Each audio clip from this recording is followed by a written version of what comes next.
Hey everybody, what is going on? I am Maximus Rex, and once again, this is Big Baby Reviews. Today we are looking at Wolverine issue 32, dated October 1990, because it is Marc Silvestri Day. So this is the second issue I have in my collection of Marc Silvestri Wolverine. The first issue is issue 31. I don't have the actual floppy. We use the Wolverine Essential trade for that one, and I'll be supplementing along the run those issues that I am missing. I will be using the trade. But that does give us an opportunity as well to compare colored Marc Silvestri Wolverine artwork versus black and white Marc Silvestri artwork. So as I mentioned last episode, I see a strong kind of John Buscema influence in all Marc Silvestri artwork around this period. But also I mentioned I feel like he's bringing in kind of a Mike Mignola influence with the dark shadows and the hatching out of those shadows and around these dark, thicker lines on the leg here and what he's doing here. I call them tick lines. But yeah, so I feel like at this point he's kind of channeling a bit of those. The Mignola may be kind of a way to hit those deadlines, you know.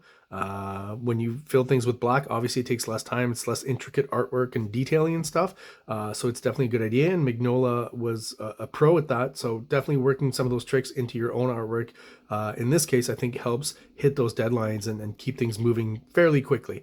So I'll point out examples of that obviously as we go through the book. As for the cover here, I mean, just not a very memorable cover, I just have to say honestly. Not the greatest Marc Silvestri cover, but at the same time, the artwork inside is pretty awesome. So, you know, there will be other covers that are super killer. You can't win them all. So let's crack it open, have a look inside. So one thing, we'll start with credits. Larry Hama is the script, Marc Silvestri's pencils. So does someone else have the plot there, or are we considering Larry Hama as the writer of plot and script? Anyways, probably plot and script. Dan Green on inks, Pat Brosseau on lettering, and Glynis Oliver on coloring. I don't mention the rest usually. So right off the bat, what I want to mention is how good of an illustrator Marc Silvestri is. He's probably the best kind of pure artist out there out of the Image bunch. And on this page here, what I like is that he's incorporated, whether or not he did it in his pencils, probably a little bit, but then the inker kind of followed through on it, is the way the details applied for these kind of, you know, mythic, I'm going to say Japanese, I'm not 100% sure. It could be Chinese because the dragons is popular in both cultures, but let's say Asian. This seems more like Japanese kind of old illustrations and things. So again, I think he's trying to go for that, you know, old Japanese illustrative traditional look that we get from old illustrations from the 16th, 17th centuries in Japan. So I think he's done it well here. I think it definitely works, and it gives us that sense of that, you know, that different sense of design. We get a bit more of it here. Okay. I will say Silvestri has more of a scratchy style at this time, you know, maybe more akin with like, less with Jim Lee and more with like Klaus Janson and that type of artist. Again, John Buscema is very strong in a strong influence in his artwork. So you see it here, right? In the kind of the line work and stuff, and it's kind of dirty and gritty, which I like. I mean, I think it works well. The art is still clear and we get what's going on. So clearly that was some sort of hallucination that Wolverine's kind of pulling himself out of here. And now we're back with our super bads. This guy with the spider, this, you know, pharmaceutical corporation owner with a spider on his face. So there's something to do with the monkeys here where they drain their brain of something, and that's some sort of drug that they're using in their pharmaceutical pursuits. So this indigenous person here is, you know, obviously looking at what they're doing and I guess judging from their point of view. You don't have to eat monkey to see God. You just have to open eyes. So you know, these people are saying that you see God when you use whatever substance is coming from those monkeys' brains. So again, look at these dark shadows here. Quick, efficient drawing. That Mignola influence, I think, the darks, shadows everywhere. Just the pure storytelling, rather, excuse me.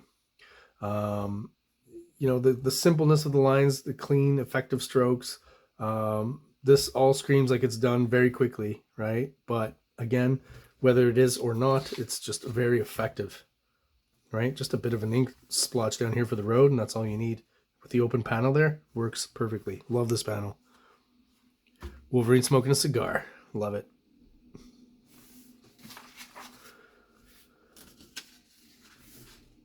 Some more kind of Mignola-isms here on the face with the tick lines coming out.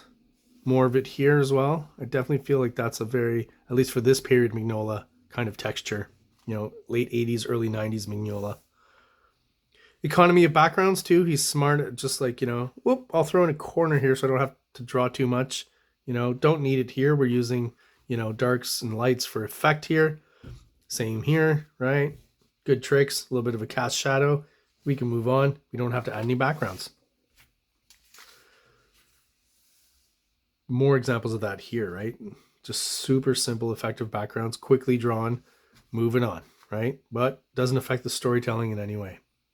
Always like things like this where, like, you know, the lines for the claws, obviously it's a sleek object, very straight, clean, constant. And then when it comes to inking the human form, then we use, you know, different line weight, thinner lines, thicker lines, you know, texture lines and stuff to really create a different feel for the organic matter than for, in this case, what's metal or some other sort of texture, right? This is a little more rough. This is very sleek. So I don't know if this is an homage to Stanley Kubrick and The Shining, you know, not do it with an axe, but with his hand. But obviously that's also something, you know, that you could think up Wolverine doing without that influence. But for some reason, I just see kind of a Shining reference here.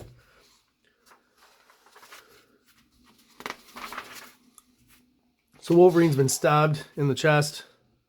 They take a picture to prove that he's dead, right? I guess they don't know about his good old healing factor. I think we're having another kind of, you know, dreamy hallucination kind of sequence here where he sees Jean Grey.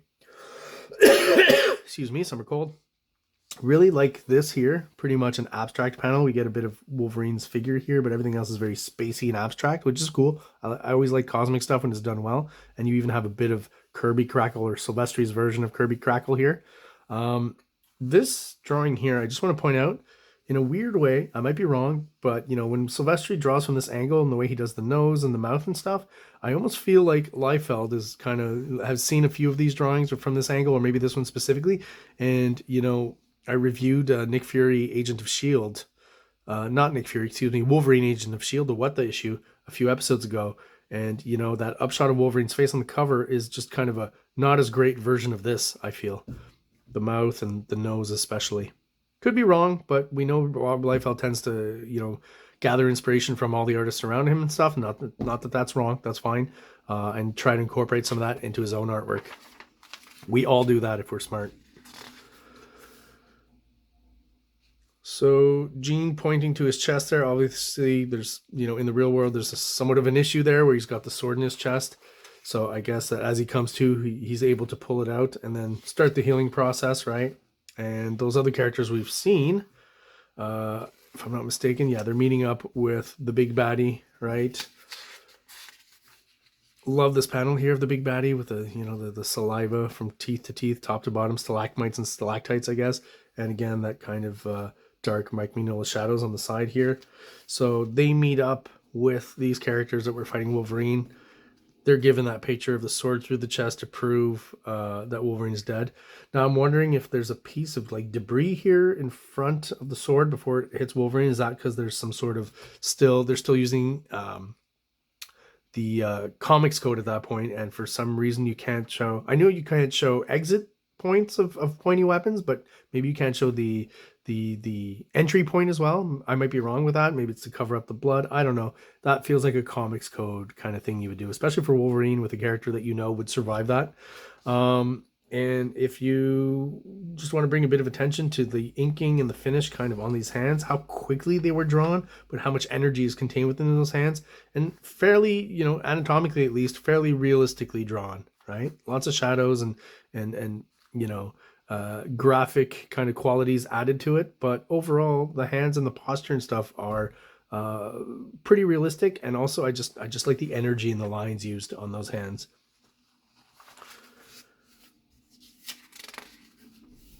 So here we are. This is just kind of a Disturbing panel here. I'm expecting a dozen dead men. I'm not prepared for what's in there. Piled up to the ceiling, a mountain of dead monkeys.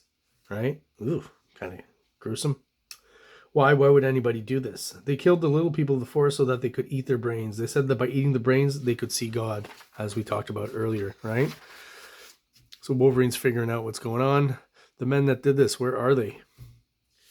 So this guy smells them. You're not like them. You're a forest creature, a wild thing. Of course you are. You're Wolverine. The men you seek are gone. They go to the factory island, the place where the cars, motorbikes, radios, and TVs come from, and where all the money goes to. Let's go. Got to find Archie. Need transport to where? To the land of Amaterasu, the sun goddess, darling. So they're going to Japan.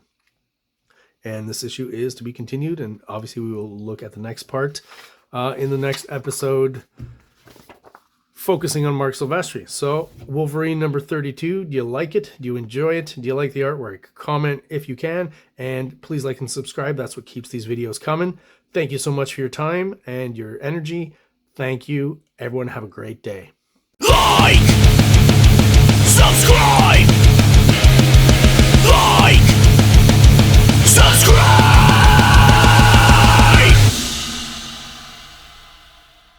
King Comics presents Big Baby, Volume 1, Issues 1 to 13. 204 pages of story and art.